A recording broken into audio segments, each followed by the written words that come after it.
See, Red Nation, what is good? Question on the table today.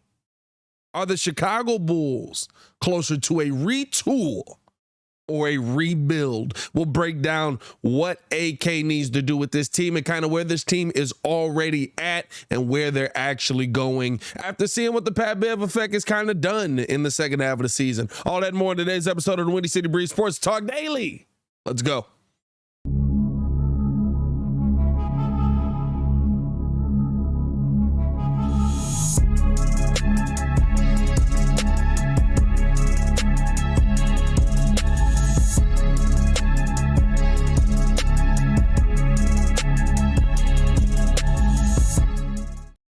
Now, if you are new to the channel, please like the video. Please subscribe to the page, man. We do talk Chicago sports daily on this channel. It's the only channel talking Chicago sports, how Chicago talks. So make sure that you get in tune with us, man.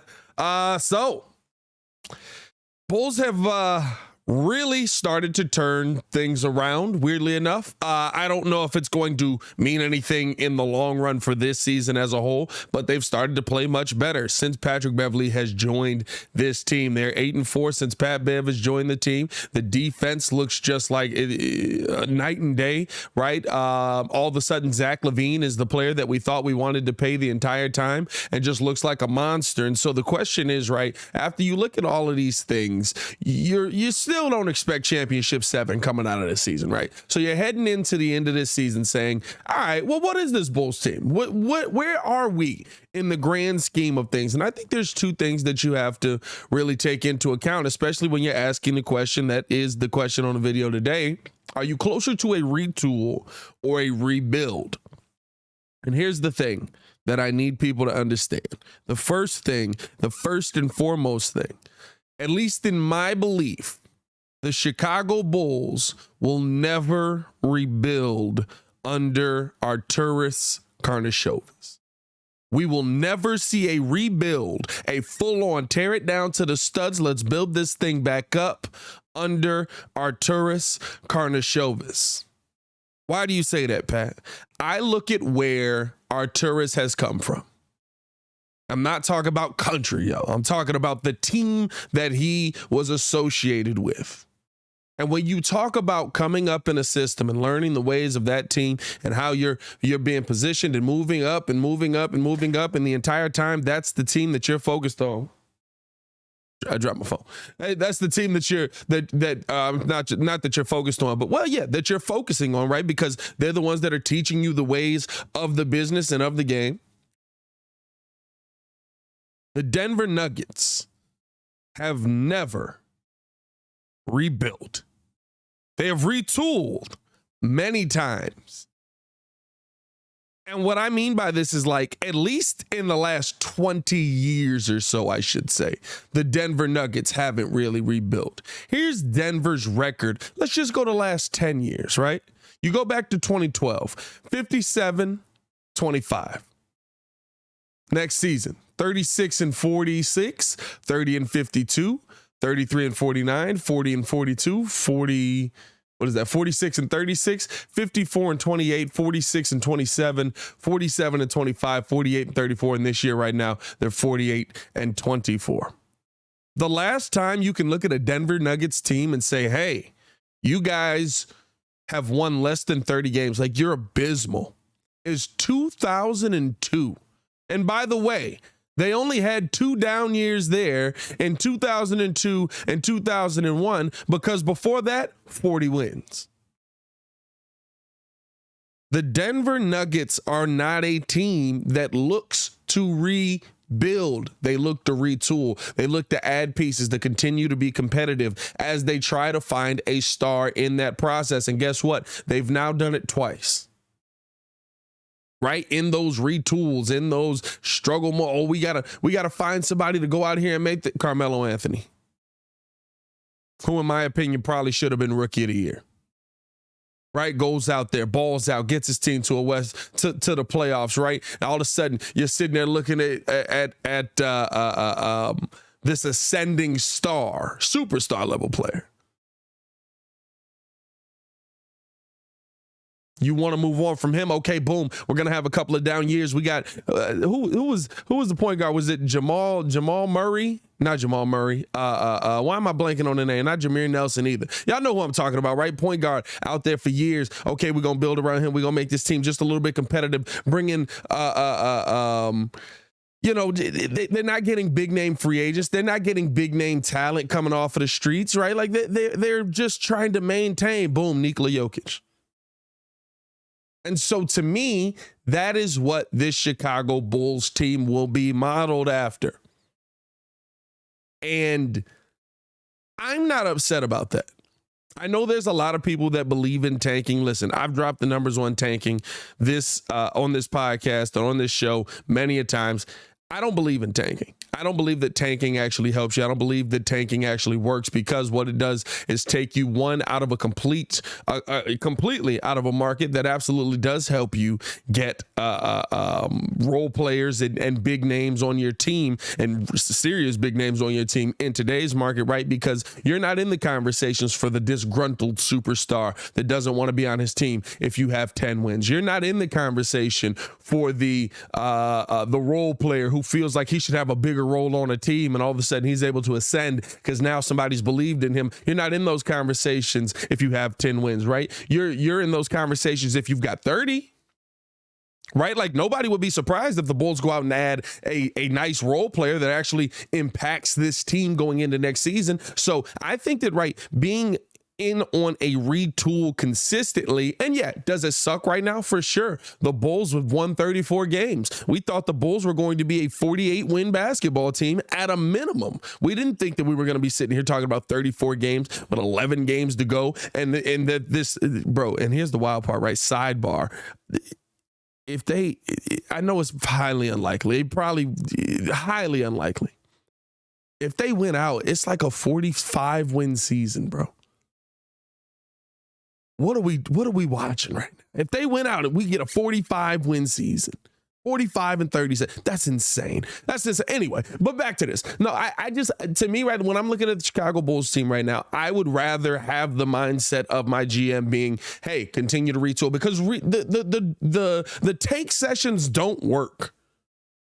Houston still sucks. The process is kind of getting itself together, but you've literally gotten rid of half the people that were a part of not even half the people. You've gotten rid of everyone who was a part of the process, right? All of the first round draft picks outside of Joel Embiid that were a part of the process, and Joel Embiid hit, and we still don't know if he's going to win a championship. They haven't been out of the second round of the playoffs yet. Right? So that whole tank, you got to tank. And then if you lose, you get the best piece in the draft. And if you lose, right? Like, I think that it has the best chance to work right now just because Pop's doing it. And if they get Victor Wembanyama, for some reason, I feel like Pop's probably going to figure that out. Right? He's going to find a way to put a team around that. But the whole tank thing, to me, it's not realistic in the NBA. And does it get you really good talent at the top of the draft? Yes. Does really good talent mean a lot at the top of the draft now? Yes. But there's so much really good talent in the NBA that, to me, you would have to tank and hit on 3 or 4 first-round picks in a row, which is highly unlikely for any GM in the NBA. Like, you would literally have to be like, I'm going to build my team 200% through the draft and hit on every single one of these first round picks moving forward.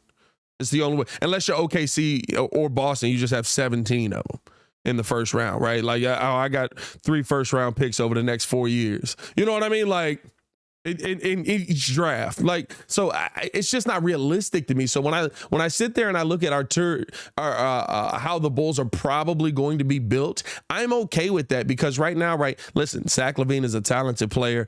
DeMar DeRozan, he's kind of the one that's up in the air for me. I would love to see DeMar DeRozan continue to be on the Bulls, but I don't really know how his style fits. But I do know this: when the Bulls need a bucket, I can rely on DeMar DeRozan. When the Bulls need somebody that literally just going to say, you can't stop me, the Bulls can rely on DeMar DeRozan. So I would like to have that kind of player on my team, if at all possible. But you need to build a team around him that's going to make that better. Again, why AK probably is going to lean towards a retool than a rebuild. I know the whole, how can you bet on continuity again? Well, the reason that they're probably going to bet on continuity again again, at least closely, right? I don't think that it's going to be an entire you're bringing everybody back kind of like we did last year. But I do think that there's going to be this thought process of, hey, listen, if I've got Zach LaVine in the building, if I can re-sign Nikola Vucevic, these are modern day players that fit a modern day offense. On top of that, I need to put shooters around Zach LaVine and DeMar DeRozan if I am going to bring DeMar DeRozan back, right? Like, I need to have guys that they can kick the ball out to that are going to consistently knock down shots. That's not Ayo Dosunmu. That's not Kobe White. That's not, right? Like, those guys aren't it. It could be P. Will, but P. Will's jump shot is so freaking slow. I was telling Hayes this over on Locked On Bulls, man. Like, when we were sitting there, it was just impressive, like, how slow P. Will's jump shot actually. It's not like Kyle Anderson slow, but when they kick that ball out to him, I mean, it is some space. Now, here's the one thing you don't understand about an NBA game until you're like there and seeing it like right here. That space that they have closes very quick. These guys are tall and they cover a lot of ground very quickly. So when they kick it out to P. Will, I mean, for us, right, like, it would probably seem like, man, this man's torching out here. He's shooting quick than a mug. But, bro, like, it is a slow release when you have a dude that is 6'7" closing out on you. So the Bulls need to build their team with guys that can be shooters, that can be a quick shooter, that can knock down a shot consistently. I like the defensive aspect of this game. I like how this Bulls team kind of can go out there and shut a team down, right? Like, it excites the Tom Thibodeau Bulls fan in me. But the main thing to me at the end of the day is, okay, if I can just add some shooting to this team, how does it change next season with the team I currently have? Right? If I keep Pat Bev, I keep Zach LaVine, I keep DeMar DeRozan, I keep Nikola Vucevic. I said, to me, right, like, this bench unit's not it. I love DJJ. I love the defense he brings. Maybe you keep him around because he's on a low, he can come back on a low money deal. I would like to keep Andre Drummond around because of the rebounding ability, even with the random Euro steps all the time, right? But, like, when you look at those players, right, like, those guys aren't helping you as much offensively. So, okay, now how do I get more help offensively? I'm not bringing back much else outside of that. We got a defensive bench out here. I'd probably hold on to Caruso because he's still under contract, although he's, kind of up and down health-wise. And I would literally just go out there and say, hey, the Bulls are open for shooters. If you can shoot, come here. And I think that that's the direction that AK will lean. That's why I think he'll lean more towards a retool than a rebuild, in my opinion. A rebuild, to me, it takes it down to the studs. You're moving on from LaVine. You're moving on from DeMar. You're moving on from Vooch, right? You're trying to just bottom out. And we've been there. That doesn't work. And you want to know what else? Those seasons suck. Those seasons just suck, right? Like, it's like there's always this mindset of, like, it gets us better in the long run. It doesn't. None of our draft picks from the time that we said, Jimmy Butler, we don't want you to be here anymore. Not we, Garpax. The time Garpax said, Jimmy Butler, we don't want you to be here anymore. None of our draft picks have panned out for us. You know who panned out for us? The one dude we traded for. That's it. Larry Markkinen didn't pan out for the Bulls. Loved it. He's balling out. Didn't pan out for the Bulls. Wendell Carter didn't pan out for the Bulls. Kobe White, kind of, right? Like, he's still an player. He was taken 7th. Patrick Williams, the defense is coming back. I like that.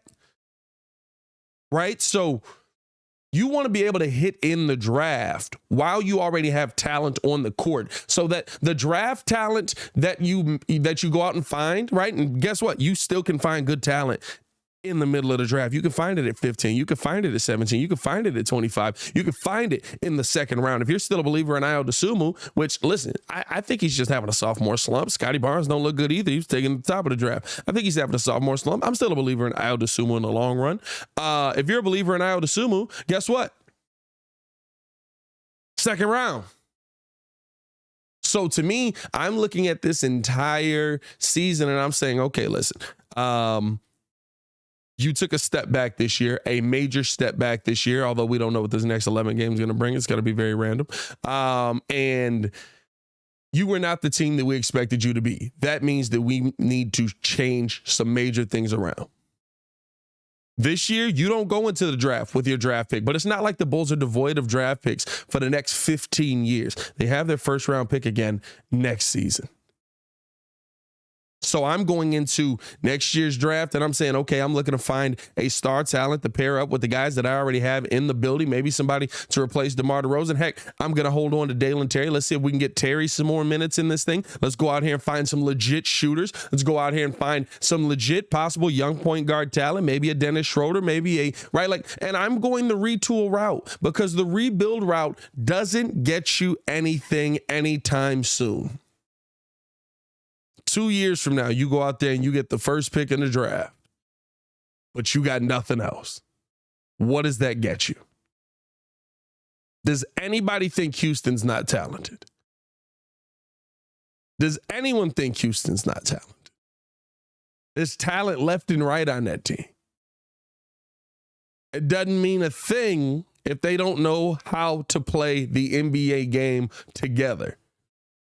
And that's kind of what it comes down to me, man. So, hey, let me know how you guys feel, man. I'll be down in the comments talking with you as well. Should the Bulls be leaning towards a retool or a rebuild? I'm more on the retool side. I think the Bulls should retool. I think that you should focus on trying to make additions to this team. Some of the additions, like I said, going out. The main one for me, shooting. Out of anything, find a way to re-sign Pat Bev. Find a way to get, that leadership back in the room. Go find shooting. So let me know how you guys feel in the comments below, man. I'll be down there talking with you as well. As always, man, it's your boy, Pat the Designer, back at it again. Make sure y'all keep y'all morning started right, man. Y'all stay safe out of Chicago. Peace. Oh, by the way, to continue watching our Chicago Bulls content, click the links on the screen. Check the links in the description below. Y'all know what it is. Peace.